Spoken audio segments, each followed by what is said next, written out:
Right, I reckon let's use a square one, a round one. We'll use a round one.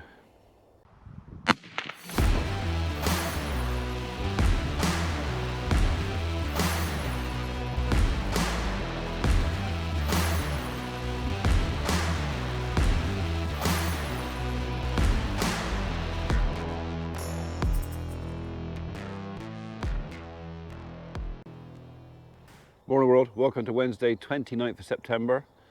We had a bit more rain last night. In fact, over the last 24 hours, we've probably had best part of an inch of rain. I haven't checked the rain gauge, I will do that on the way back up. Anyway, this morning the cattle are back down in the bottom right hand field, which gives me the opportunity to take a ring feeder out onto the golf course and drop a bale out there. So they are getting a bit shy of grub out there now. So I want to give the grass in here a bit more chance to get away before I let the cattle back out in the avenue, so a couple of weeks. So in the meantime, we're just going to give a bit extra food out there, keep them going.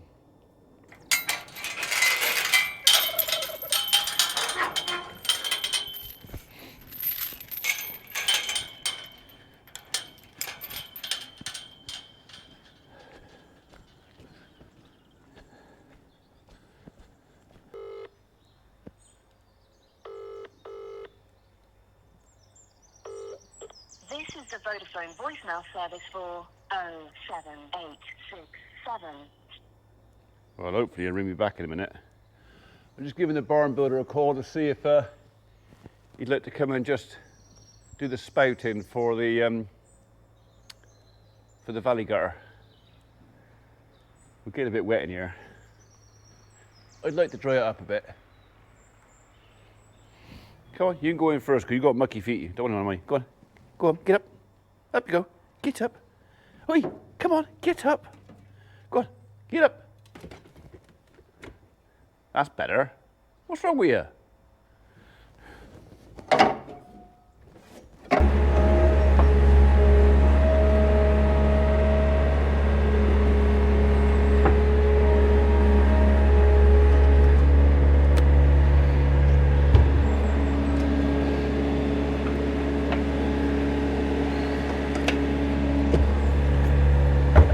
Right then, haylage I reckon, or silage.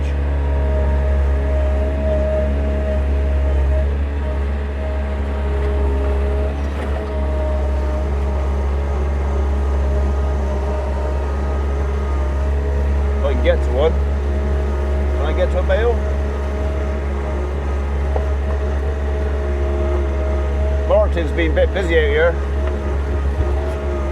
on the logs.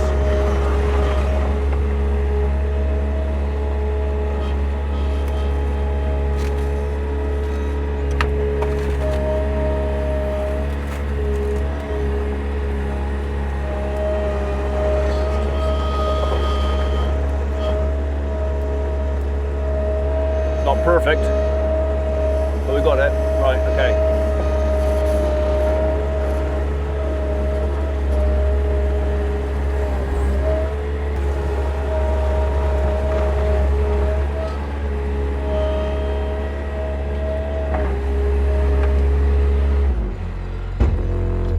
Right, that bale's damaged, so it's probably just as well I use it anyway. God, even I got drops this morning. It's a lovely day, but it is quite damp out there. So that's... So this bale has obviously fallen off the stack and done a bit of damage on the way down. So there's going to be a bit of a nasty in it. They'll eat round that. We'll just make sure it's not too much nasty in it.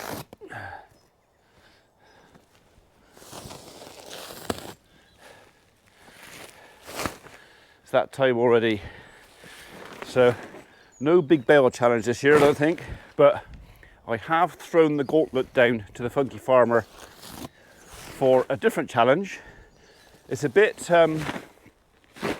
non-PC, and the Health and Safety Brigade will probably go, "Ooh, you're setting a really bad example."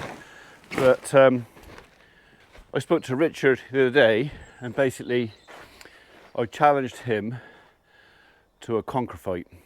Okay, so a Conker from my farm versus a Conker from his farm. I don't know if we're going to do it here or do it there, or find some neutral ground to have a battle somewhere. But like I said, at the moment they're not mature enough. Our Conkers are still a bit white and squishy. But once our Conkers have matured, we are going to have a challenge and a scrap, and just see whose Conker is best. Well, you know, it's changing it. Right, that actually smells quite nice. So apart from that bit of spoilage down there, I reckon we are good to go.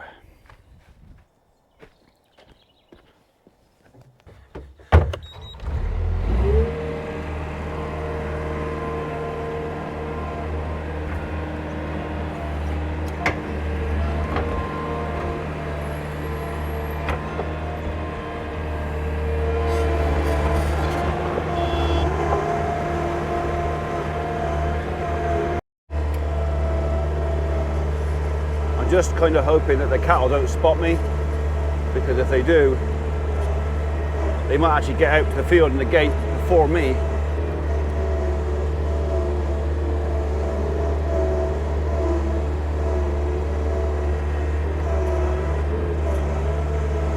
So far, so good.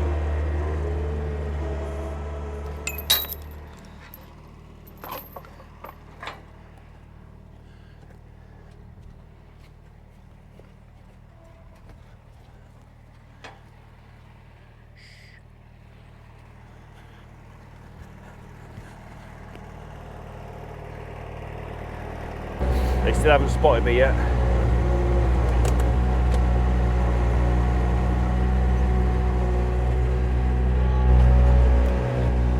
There's some deer over. The camera's not going to pick it up, but just over the fence there, there's 3 roe deer, so it looks like a doe and two youngsters. Nice to see them about. Right, now then, where shall I put this? Should I put that on there? Or are they going to make a mess on there? I'm just thinking, if I put this, I was gonna put it on the pile of dirt there, but if it gets wet again, it's gonna get mucky. So I reckon maybe I'm better off putting it under the trees in the long grass, because that's gonna wear better.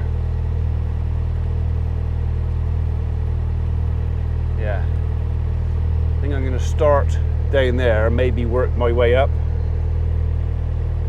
I reckon that's a plan.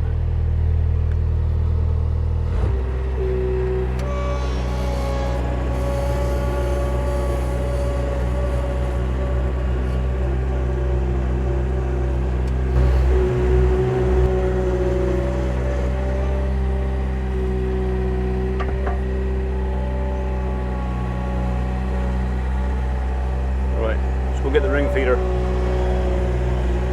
quietly.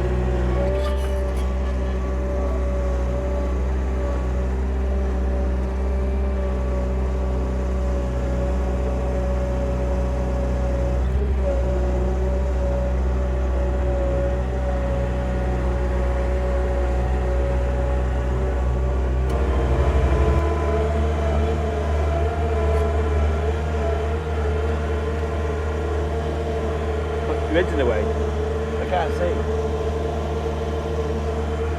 Yeah, they're still down there.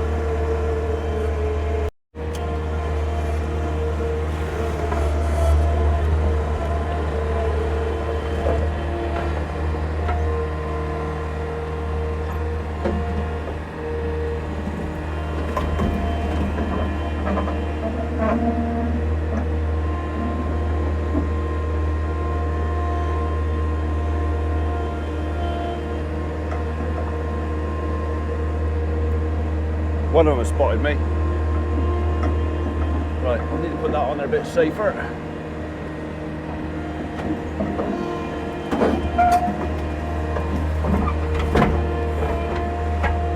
The easy way to do that is to put them down through there, that up through there, Now we got it.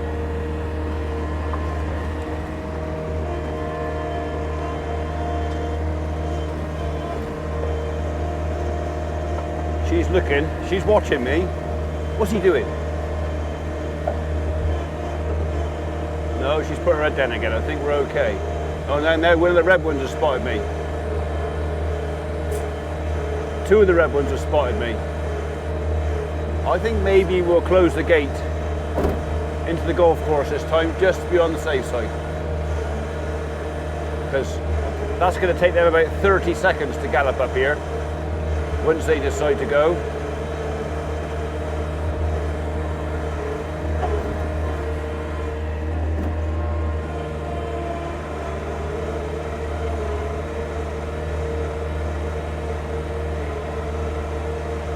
Noah's moving.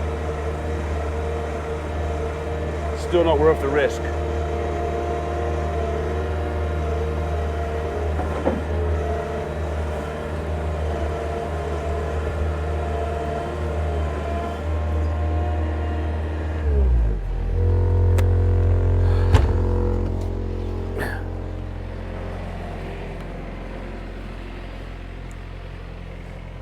Thing is, it is caution, but the gate to the yard's open. Someone's just come in the yard, and I don't know if they've closed the gate out onto the road. So the law of sod says that if they decided to gallop up here, they go straight up the shed, straight out the yard, straight on the road. It's just not worth the hassle.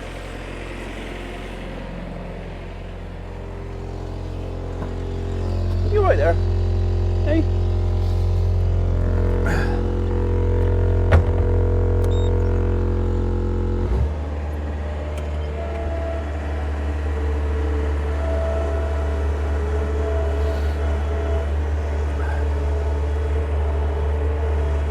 So I'm not going to call them up, even when I've done this. I'm going to let them find this by themselves, which they will later on. They'll find it, because I'd rather they didn't see the skid steer, and I'd rather they didn't associate the skid steer coming into the field with the bale. I mean, it's going to happen. They'll start doing that anyway, but the longer we can leave it, the better, because it's easier to get out here. It's a lot harder to do this when you've got cattle all the way around you.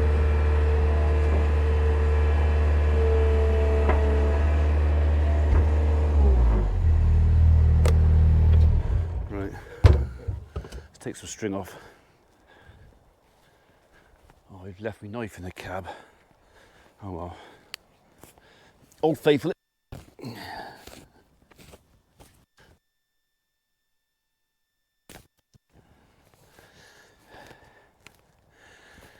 Yeah, trying to do this when you're being mobbed by cattle, not easy. Looks like I'm going to get away with it this time though.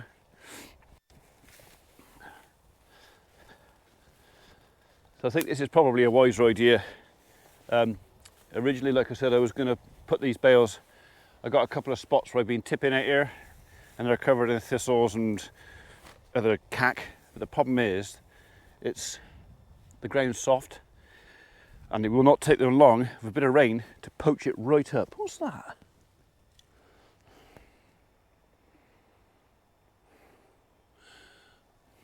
I just found a thing. What's that then? It's a squeezy bottle or something. Someone's had to cut the top off of it and squeeze it out. Was that a eye wash or something, do you reckon? For the golf course? Lord knows. Anyway, right, let's put this ring feeder over.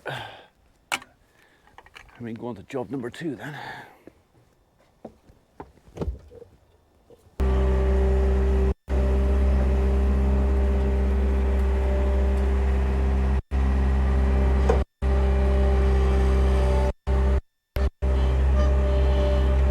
Sorted. Well, they still haven't spotted me. I got away with that. But they'll soon find that. I'm anticipating tomorrow, quite likely, most of that will be gone. And this will be less green. But, so they could move the line of trees, I can move this feeder all the way up the line, They're only going to be out here for another 2 or 3 weeks, I think, before I let them back into the avenue, whereupon I'll let them have the avenue and this, where I can hopefully then, I'll have my muck out down there as well. So many things to do, but a lot of it's timed on my grass seed taking, the weather, how wet it is, how much grub there is, just trying to manage the ground as best I can. So I don't want to overgraze stuff that doesn't do it any good. No, they haven't seen me. Happy days. Okay, back at those. That's the worst one done, because there's 2 trips to bring the bale and the feeder down. So next trip is only the bale, which is a bit more manageable. So I can literally put the bale down, just roll the feeder on top of it once I've got the wrap off.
I haven't moved a muscle. Happy days.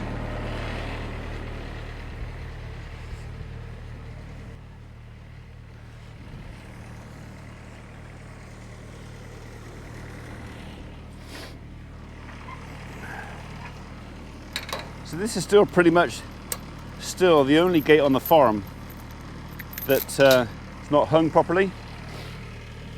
I've said it before and I'll say it again.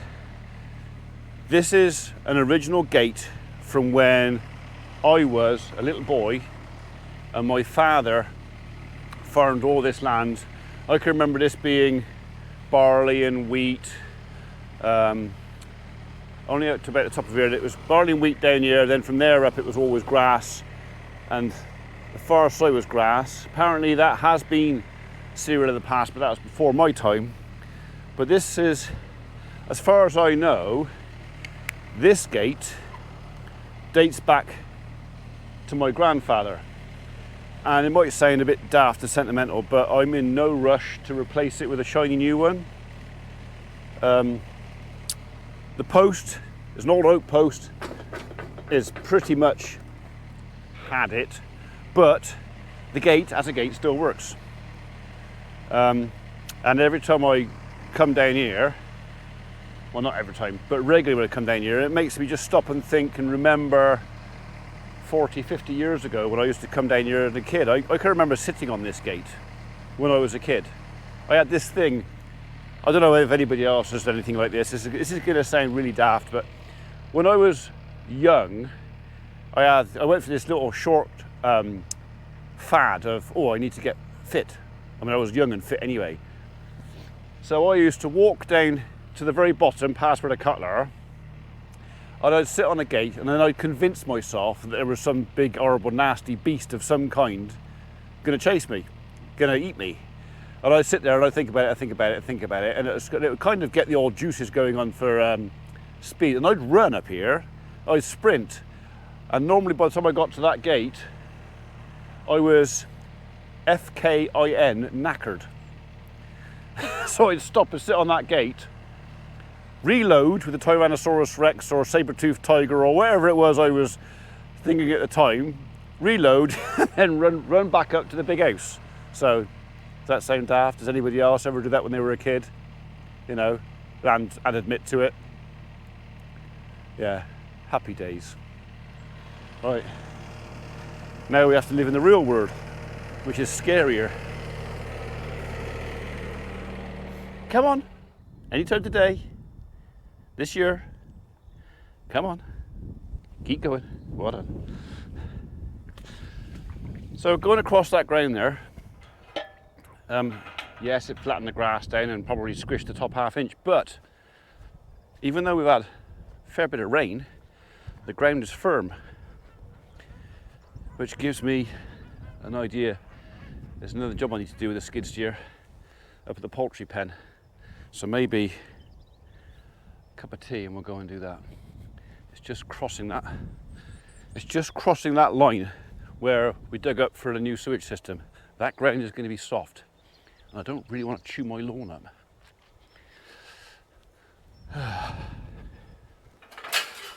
Come on, you. In you go. Go on.